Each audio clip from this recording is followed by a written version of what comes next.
Welcome to Dhatri. నమస్తే Sairam. Madam, busy life అయిపోయిన తర్వాత పెళ్లిని కూడా క్రిస్ప్ చేయాలని చూసుకుంటున్నారు. అంటే ఆ తంతుని ఎంత స్పీడ్గా చేస్తారు, మేము వెళ్ళిపోవాలి, లేకపోతే కొంతమంది బిజీ షెడ్యూల్, మేము ఒక 2 రోజుల్లో వెళ్ళిపోవాలి, తొందర ముహూర్తం ముందే పెట్టండి, ఇలాంటివి కూడా వస్తుంటాయి ఆబ్లిగేషన్స్, అంటే జరుగుతూ ఉన్నాయి.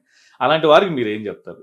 అంటే వాళ్ళ అవసరం అత్యవసరం అవన్నీ మనం కొంతమంది అయితే వాళ్ళ పెద్దవాళ్ళు అయితే పుట్టుకుమని రేపు మాపు వెళ్ళిపోయేటట్టున్నారే, బాల్చిదాన్ని వేసేటట్టున్నారే బాబాయ్, అందువల్ల తొందరగా ముళ్ళు ఏం చేస్తే సరిపోతుంది అనేసి అలాంటివి కూడా ఉంటాయి. కాబట్టి మనం దీనిలో నిదానమే ప్రధానం అని చెప్పలేము. అలాగనే ఆలస్యం అమృతం విషయం అని కూడా చెప్పలేము. ఈ రెండు వర్తించవు దీనికి.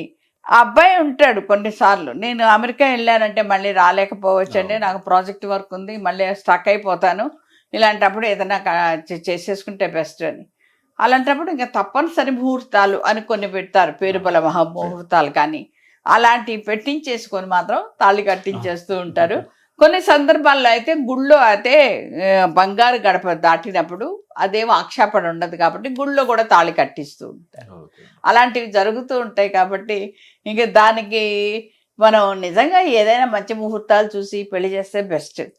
కానీ కొన్ని విషయాలు మాత్రం నాకు అర్థం కాదు.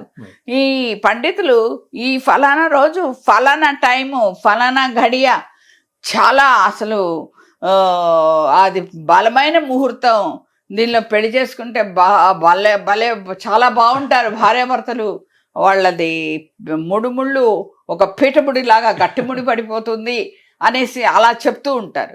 అంతమంది చేసిన వాళ్ళే హ్యాపీగా ఉన్నారా? మరి ముహూర్తం 3 ముళ్ళు గట్టిముడి పీటముడే అన్నారు కదా, నిజంగా పీటముడే పడిందా?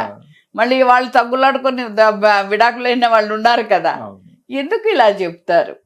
పెళ్ళి ఒక హ్యాపీగా ఒక ఆనందంగా మన పిల్లలు ఒక జంటగా అవుతున్నారు అనేసి ఆ శుభ ముహూర్తాన్ని ఆనందించాల్సిన విషయం, హడావిడి పడాల్సిన విషయం అయితే కాదు నా ఉద్దేశంలో.